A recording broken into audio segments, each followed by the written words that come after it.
안녕하세요. 오늘의 심층 분석 시작합니다. 저희한테 청취자님께서 자료를 2개 보내주셨는데 이게 정말 재밌었어요. 네, 저도 보면서 와, 이 두 개를 같이 놓고 보니까 정말 입체적이더라고요. 그렇죠. 하나는 거의 시 같았고 맞아요. 어떤 철학이 담긴 글이었죠. 그리고 다른 하나는 정말 생생한 현장의 목소리. 네, 가입한 지 5개월 된 분이 쓴 아주 솔직한 후기. 바로 그 조합 덕분에 저희가 오늘 할 얘기가 아주 많아졌습니다. 맞아요. 그래서 오늘 저희 미션은 이거예요. 이 자료들을 가지고 길을 만든다는 게 과연 뭘까? 단순한 취미를 넘어서서 이분들이 어떻게 공동체를 만들고 또 달리는 그 딴의 역사랑 어떻게 만나고 있는지 그 숨은 연결고리를 한번 찾아보려고 합니다. 이분들 페달 제곡을 따라가다 보면 어쩌면 우리가 매일 지나가는 길도 좀 다르게 보일 수 있겠네요. 자, 그럼 한번 시작해 볼까요? 이 길을 만드는 사람들, 대체 어떤 분들일까요? 이름부터가 재밌어요.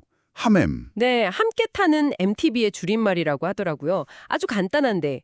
근데 후기 써주신 분은 그렇게 부르고 싶지 않다고 아, 맞아요. 웨이메이커, 그러니까 길을 만드는 사람들이라고 부르고 싶다고 했어요.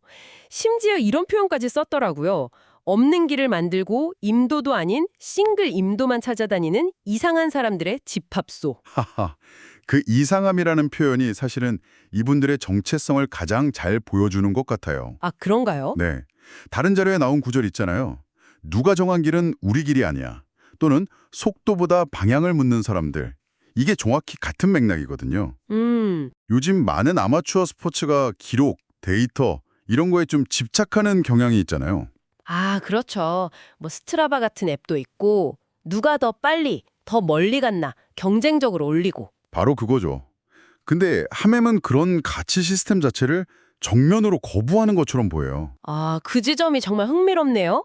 그냥 우리는 침묵이 중요해요. 이 정도 수준이 아니라 아예 현대 스포츠 문화의 주류에 대한 어떤 의식적인 반대 입장이다. 네, 저는 그렇게 봤어요.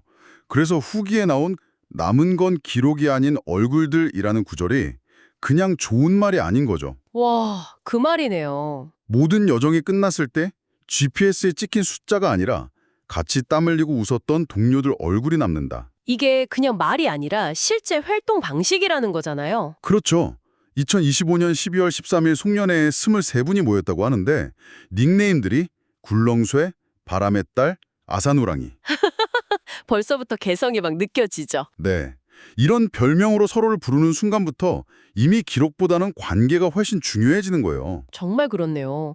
후기 쓰신 분도 안산으로 이사 온 지 3년이 넘어도 계속 외지인 같았는데 함의 활동 5개월 만에 남이었던 사람들이 조금씩 내 삶의 일부분으로 스며들었다고. 근데 여기서 좀 궁금한 게 있어요.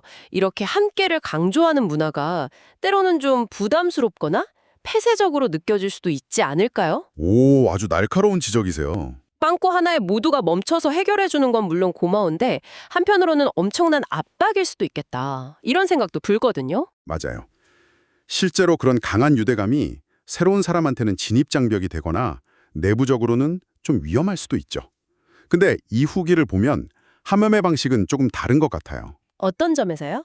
이분이 라이딩에 참여할 때 끌바를 예상하면서 참석했다고 하거든요. 아, 끌방. 힘들어서 자전거를 끌고 가는 거. 네. 즉, 이게 힘들고 어려운 길이라는 걸 처음부터 알고 참여하는 거예요. 그리고 그 힘든 과정을 하맴 회원이 되어가는 과정이라고 스스로 위로하죠. 아, 이 공동체에 소속된다는 건 편안한 길을 같이 달리는 게 아니라 어려운 길을 함께 헤쳐나가는 경험을 공유하는 데서 시작되는 거죠. 그 어려움이 오히려 압박감을 동지애로 바꿔주는 일종의 통과 의례가 되는 거예요. 와, 어려움을 공유하는 게 멤버십의 핵심이군요. 그럼 그분들이 길을 만드는 구체적인 여정을 한번 따라가 봐야겠어요. 송년회 바로 다음 날 12월 14일이었죠. 네, 번개 라이딩. 9분이 안산 수리산에서 모였다고 기록되어 있어요. 번개 라이딩이라는 것도 이분들 성격을 보여주죠. 정기적으로 딱 계획된 게 아니라 그냥 내일 탈 사람 하고 즉흥적으로 모이는 거잖아요. 계획보다는 마음 맞는 사람들끼리의 자발적인 움직임. 그렇죠? 그날 코스가 정말 만만치 않더라고요. 안산 일동수목원에서 출발해서 성태산 넘고 반우로수 지나고 초막골 생태공원까지. 네, 총 23.8km. 작성자 본인도 나에겐 재미있는 코스라기보다는 상당히 어려운 코스였다고 인정할 정도였어요. 근데 그 어려움이 어떤 건지 좀 더 구체적으로 그려볼 필요가 있을 것 같아요. 아, 맞아요. 후기에서 싱글 임도, 네네. 이게 그냥 흙길이 아니에요. 차가 다니는 넓은 길이 아니라 말 그대로 자전거 한 대가 겨우 지나갈 수 있는 좁은 길. 와, 그런데 그 길이 심지어 눈으로 덮여 있었던 거죠. 그냥 낭만적인 풍경이 아니군요. 전혀 아니죠. 핸들바 너비 정도의 좁은 길에 눈 아래 뭐가 있을지 몰라요. 미끄러운 얼음, 튀어나온 나무뿌리, 돌멩이. 매 순간 지형이랑 협상하면서 고도의 집중력으로 달려야 하는 상황인 겁니다. 와, 그렇게 들으니까 빵꾸 하나에 모두가 멈춰서라는 말이 정말 다르게 들리네요. 그런 극한의 상황에서 동료를 위해 멈춘다는 건 정말 대단한데요. 그렇죠. 실제로 그네 펑크가 2번이나 났고 심지어 길을 잃어서 일행이랑 헤어지기까지 했다고 해요. 보통의 라이딩이었으면 그냥 오늘 망했다 하고 끝났을 하루죠. 맞아요. 근데 이분들한테는 그 모든 사건이 이야기가 되는 거예요. 길을 잃었다가 다시 만나는 과정. 다 같이 멈춰서 꽁꽁 언손 불어가면서 타이어 수리하는 그 시간 자체가 함께라는 기억을 만드는 재료가 되는 거죠. 아, 기록이 아닌 기억이라는 철학이 여기서 다시 한번. 네, 그대로 증명되는 거죠. 그 모든 과정을 꿰뚫는 한 문장이 있었어요. 저는 이게 이후기의 백미라고 생각하는데 어떤 거죠? 눈꽃이 살포시 내린 싱글 임도에 아무도 내지 않은 길을 만들면서 달리는 기분은 인생길과 같았다. 와, 이 문장은 정말 사람을 잠시 멈추게 만들더라고요. 이건 더 이상 자전거 얘기가 아니잖아요. 그렇죠. 거의 철학이고 시죠. 아무도 가지 않은 눈 위에 첫 바퀴 자국을 남기는 경험. 네. 이건 속도나 효율성 같은 걸로는 절대 얻을 수 없는 아주 원초적인 성취감, 희열일 거예요. 그리고 이 라이딩의 진짜 멋진 점은 마지막에 드러나요. 아, 그 결말이요? 네. 그렇게 산 넘고 호수 돌고 길 헤매면서 달렸는데 놀랍게도 다시 출발점이었던 안산 일동 수목원으로 돌아오는 원점 회귀 코스였던 거예요. 기가 막히죠. 맞아요. 작성자도 감탄하더라고요. 분명히 같은 산인데 오르고 내리는 길이 다르니까 전혀 다른 곳을 여행한 것 같았다고. 시작과 끝은 같을지 몰라도 그 안을 채우는 과정은 예측 불가능한 모험과 새로운 발견으로 가득 차 있었던 거죠. 그것이 바로 헤매미 추구하는 이야기가 되는 라이딩의 본질이네요. 맞습니다. 효율적인 직선 코스가 아니라 구불구불 헤매더라도 결국 우리만의 서사를 완성해서 돌아오는 것. 그게 이분들에게 가장 중요한 가치인 셈이죠. 이렇게 눈 덮인 산에서 자신들만의 서사를 만드는 사람들 참 멋진데 근데 청취자님이 보내계신 자료는 여기서 한 걸음 더 들어가더라고요. 맞아요. 이분들이 달리는 그 땅 그냥 아름다운 자연이라고만 생각했는데 거기에 전혀 다른 거대한 이야기가 숨어 있었어요. GPS 지도만 봐서는 절대 알 수 없는 이야기였죠. 네. 후기 작성자가 라이딩 도중에 반호로수를 지나면서 이 지역의 역사에 대해 짧게 언급하는데 이 부분이 하매매 활동에 아주 깊은 의미를 부여합니다. 어떤 역사죠? 원래 안산은 한자로 편안할 안자를 쓸 만큼 아주 풍요롭고 살기 좋은 고장이었다고 해요. 객벌, 염전, 너른 평야. 그랬던 곳이 1976년 반월지구 국가산업단지로 지정되면서 완전히 다른 도시로 변모하기 시작하죠. 네, 국가 주도의 거대한 계획 아래 풍요롭던 논밭 위로 거대한 공장들이 들어서기 시작한 겁니다. 일자리를 찾아서 전국에서 사람들이 모여들었고 1986년에 시화지구 개발까지 거치면서 지금은 인구 70만이 넘는 거대한 복합산업 도시가 됐고요. 여기서 정말 흥미로운 긴장감이 생겨요. 어떤 긴장감이죠? 한쪽에는 국가의 거대한 계획에 의해 만들어진 완전히 정해진 길의 상징 같은 산업단지와 도시가 있습니다. 모든 게 효율과 생산을 위해 설계된 곳이죠. 그런데 바로 그 땅 위에서 한 무리의 사람들이 정해진 길은 우리 길이 아니라면서 자신들만의 길을 개척하고 있는 거예요. 와, 이건 정말 그냥 자전거를 타는 게 아니라 그 땅의 역사와 무의식적으로 대화하고 있었던 거네요. 바로 그겁니다. 거대한 톱다운 방식의 개발로 만들어진 격자무늬 지도 위에 이 사람들이 자신들의 바퀴 자국으로 아주 인간적이고 유기적인 지도를 새로 그려놓고 있었던 셈이에요. 정확합니다. 이건 일종의 조용한 저항 혹은 되찾기라고도 볼 수 있어요. 국가는 고속도로와 공장, 아파트 단지라는 공식적인 길을 만들었죠. 네. 근데 하맴은 여기엔 다른 길이 있어. 더 오래된 길이 있고 우리가 직접 만드는 새로운 길이 있어. 라고 온몸으로 말하고 있는 거죠. 산업화라는 거대한 서사 위에 아주 개인적이고 공동체적인 서사를 더 씌우는 행위. 네. 그렇게 생각하니까 후기어 나온 길에는 주인이 없다.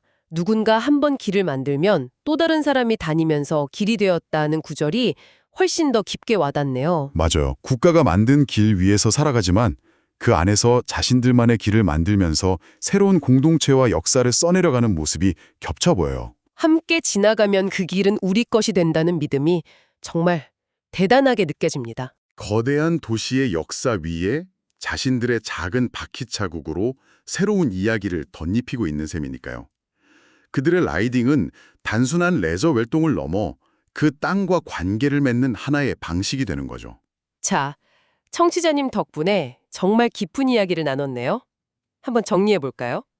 MTB 동호의 함M 이야기로 시작해서 우리는 속도보다 방향을, 기록보다 기억을 중시하는 한 공동체를 만났습니다. 네, 그리고 그 여정을 따라가다 보니 그들이 발딛고 있는 안산이라는 땅의 거대한 산업화 역사와 이들의 길 만들기가 어떻게 묘묘하게 만나고 있는지까지 들여다볼 수 있었어요. 이들은 함께라는 가치를 통해서 정해진 길 밖에서 새로운 길과 이야기를 만들어내고 있었죠. 맞아요.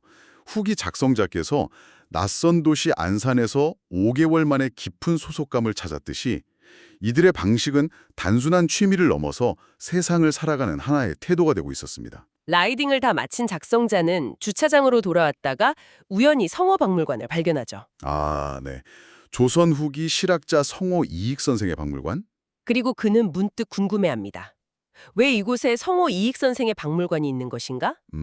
하루 종일 땅의 역사를 온몸으로 느낀 뒤라서 그 질문이 더 의미심장하게 다가왔을 것 같아요. 바로 그 질문이 저희가 청취자님께 마지막으로 던지고 싶은 생각할 거리입니다. 아, 오늘 함엠의 여정을 통해 우리는 하나의 길이 품고 있는 여러 겹의 이야기를 봤습니다. 그렇다면 청취자님께서 매일 걷거나 운전하는 그 길, 혹은 주말마다 자전거로 달리는 그 길 아래에는 혹시 전혀 예상치 못했던 어떤 인물, 어떤 역사가 숨겨져 있지는 않을까요? 어쩌면 우리 모두는 자신도 모르는 사이에 거대한 이야기 위에서 우리만의 바퀴자국이 남기고 있는지도 모릅니다.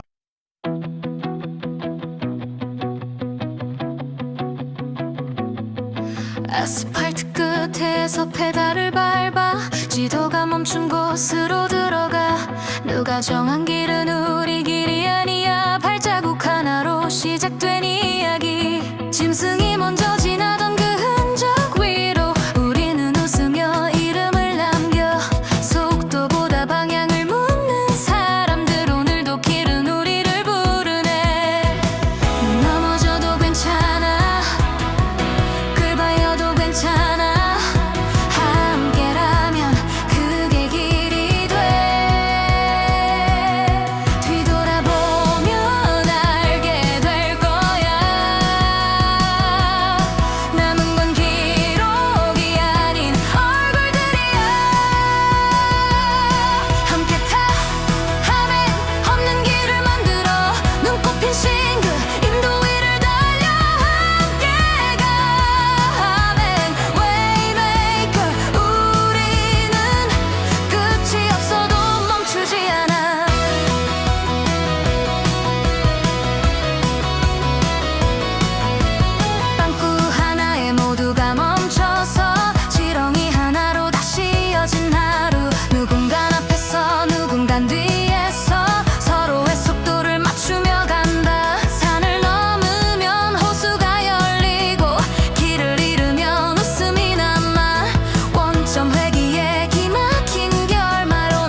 멈추고